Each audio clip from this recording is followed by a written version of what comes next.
Halo teman-teman semua, selamat datang. Eh, Pada kesempatan kali ini, saya tidak ingin membahas hal-hal yang berat. Saya cuma ingin membahas soal bagaimana standar gandanya umat Islam, khususnya yang ada di Indonesia ini. Ya, umat Islam yang ada di Indonesia itu sangat-sangat standar ganda.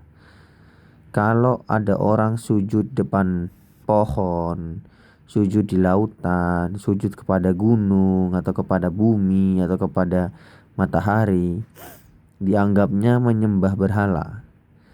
Tapi mereka sendiri umat Islam ini setiap hari sujud depan batu kubus, dianggap nggak menyembah berhala.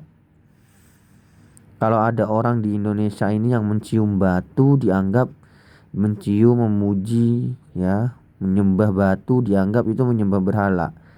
Giliran di Arab sana, orang juga mencium, mengusap-ngusap, memegang, memutari, bersujud, bukan dianggap bukanlah menyembah berhala, tapi hanya sebagai kiblat saja gitu.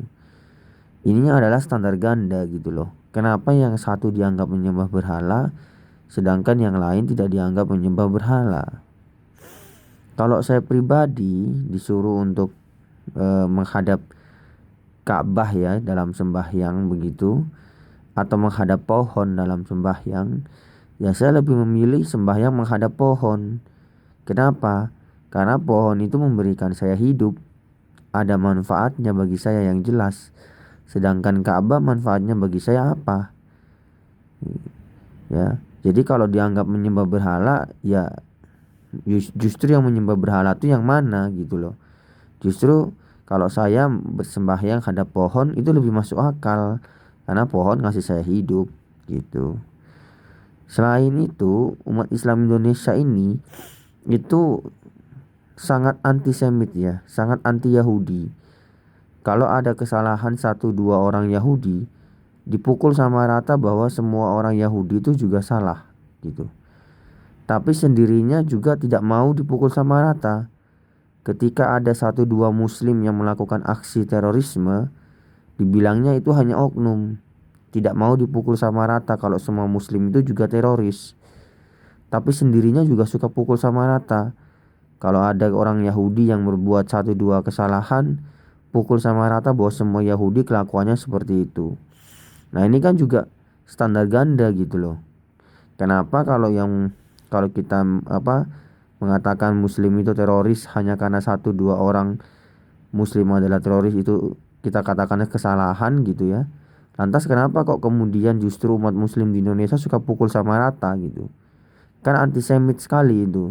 Antisemit tapi ketika dibalikkan kepada dirinya sendiri teriak-teriak Islamofobia. Nah, masalah Islamofobia ini juga lucu sebenarnya. Saya pribadi tidak percaya kalau ada yang namanya Islamofobia. Kenapa? Karena istilah itu nggak fair. Kalau umat Islam aja Islamofobia dianggapnya sebagai sesuatu yang berbahaya, lah umat Muslim aja suka fobia dengan hal yang lain kok. Misalnya homofobia, membenci kaum homo. Terus antisemit, membenci kaum Yahudi. Terus kafir fobia, ya lihat salib, lihat orang ibadah, lihat orang sembahyang di agama lain langsung dibubarkan. Itu kan juga fobia-fobia, ya. Harusnya fair dong, harusnya ada dong kafir fobia, salib fobia, homofobia gitu. Kenapa cuma Islamofobia? Ya. Teriak-teriak fobia, Islamofobia, Islamofobia, tapi giliran giliran kelompok mereka sendiri juga homofobik, membenci kalangan homo, antisemit, membenci kaum Yahudi. Kan sama saja standar ganda gitu loh. Ya. Jadi umat Islam di khususnya di Indonesia ini itu gemar sekali standar ganda. Terus mereka teriak-teriak jangan menggunakan produk yang pro Israel, ya. Tapi di sisi lain masih menggunakan media sosial yang merupakan media sosial yang pro Israel begitu. Terus alasan mereka adalah karena mereka nggak punya jalan selain menggunakan media-media sosial itu untuk mempropaganda misi mereka, ya. Ya buat media sosial sendirilah kalau begitu.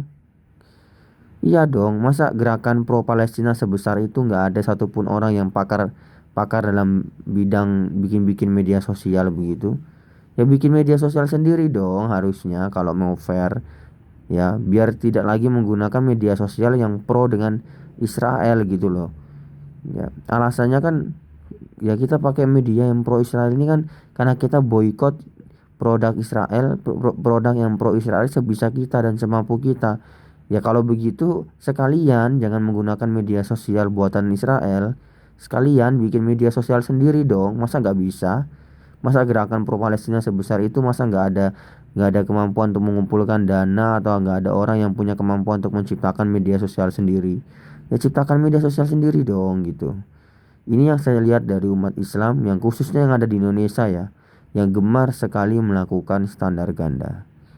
Terima kasih.